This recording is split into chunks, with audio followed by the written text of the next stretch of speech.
Welcome to Hope Center and our August 9, 2020 service for today.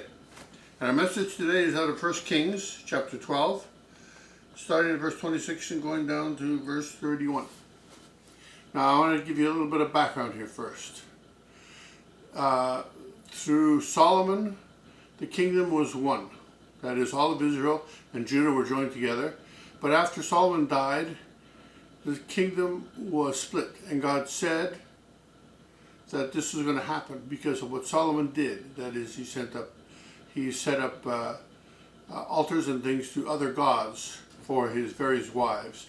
He had 700 wives and 300 concubines. So, we're talking about that breakup now.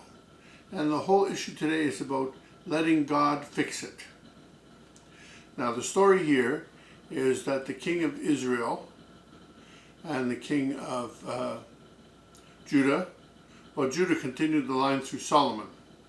And Solomon's son who reigned in Judah and Benjamin was Rehoboam. But Jeroboam was chosen by God to be the leader of Israel. So Jeroboam set up the kingdom. Now we're starting at verse 26. Now God set it up. God called him to be king. He was made king, and he's ruling as king. And this is what happens next. And Jeroboam said in his heart, "Now shall the kingdom return to the house of David." And this is why. Verse 27. "If this people go up to do sacrifice in the house of the Lord at Jerusalem, then shall the heart of this people turn again unto their Lord, even unto Rehoboam king of Judah, and they shall kill me and go again to Rehoboam king of Judah." So he knows that God had already commanded all worshippers must come to worship him in Jerusalem, where the temple was. And he's saying to himself, well, if they all have to go up there, even though I have the kingdom, what they're going to do is when they have to go up there all the time, they're going to kill me and return back to Rehoboam. The problem with that is that God made him king. God knew about whatever problems there might be. He set them up not because they asked for a new king, but because God said this was going to happen because of Solomon's disobedience. So now after God tells him he's going to make him king, he doesn't believe God or trust God to keep him as king. And he says, well, they're going to return back to God anyway. They're going to return back to Rehoboam as king if they have to go up every year to worship in Jerusalem. So now he decides he's got to take it into his hands. We do this all the time as Christians. God gives us something. He gives us a job, he gives us a new car, he gives us a relationship, and then we figure we got to make it work. It doesn't work like that. When God gives you something, whether it's a car, a relationship, a new job, when he gave it to you, he's the one who can take it away from you. It's either that, the only other way you can lose it is if you give it up through sin or through doing foolish things. So, verse 28. Whereupon the king took counsel. He's saying, well, if they go up every year, I'm going to lose them. So this is what he decides to do. Verse 28. Whereupon the king took counsel and made 2 calves of gold, and said unto them, It is too much for you to go up to Jerusalem. Behold thy gods, O Israel, which has brought thee up out of the land of Egypt. So he creates 2 golden calves, just like they created in the wilderness. Puts one in Dan and one in Bethel. And he says, these are your gods. These are the gods that took you out of Egypt.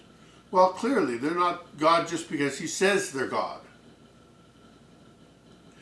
And he set up the one in Bethel, and the other he put in Dan. Verse 30. And this thing became a sin, for the people went to worship before the one, even unto Dan. So they go in, Dan is the opposite direction from Jerusalem.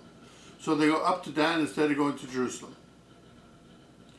Well, they knew what the law said, but it was all about making things easy. And our heart is always appeals to us to make life easy. Let's do it an easier way. But you know what? The walk of righteousness is never easy. Doing the right thing is never easy. It's always the harder thing to do the right thing. That's why we don't like to do it. Want to make it easy. And then when it's easy, we feel better. Now, we may recognize, oh, this is wrong spiritually. But then we'll find someone to agree with us that it's the right thing to do, just so that we can feel good about it. Verse 31, and he made an house of high places. That's a temple to worship. And made priests of the lowest of the people, which were not of the sons of Levi. You see, God had said the sons of Levi have to be the priests. And he said, no. He took the lowest of the people in the land, the poorest ones, and said, you can be priests. Well, if he's supposed to be worshiping God, why would he take the lowest people? Why would he take the poorest people and make them priests? Clearly, that's a lack of respect for God. So why would God respect that? God already said that this whole business of creating the golden calves was sin. Now he wants to take people that would love to take it simply because they have nothing. And he made them priests. So this all comes back, like I said, the point of the message is, when God gives us something, let's continue to trust him that we keep it. And how do we make sure that we keep it? First of all, because we are trusting God, because he's the one that gave it to us in the first place. There's nothing that you have that God didn't give you. Even the body that you have, God gave you that.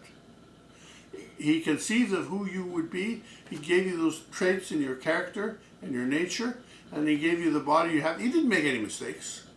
Some people think that God made mistakes, and so men want to become women, women want to become men. No, that's all satanic, because God knew what he was doing when he made you, and he made you perfect. He made you in his image and likeness. So why do you want to change that? There's no need to. Just work with what he gave you, because he gave you perfection.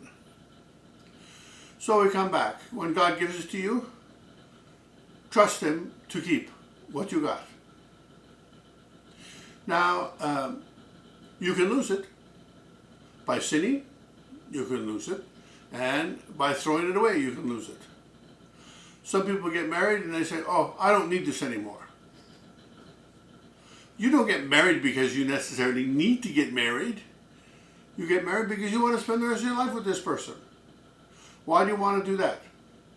Because there's someone that God said that they're worth investing in. But you see, that's the whole point. It's about investing. Some people enter into marriage and it's all about what they can get.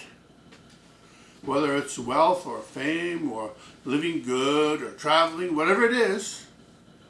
Lots of attention. But you see, it has to work in both directions.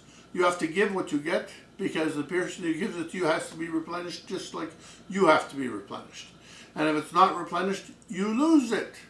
So you invest in a relationship. You invest in whatever God gives you. Why? Because everything takes work.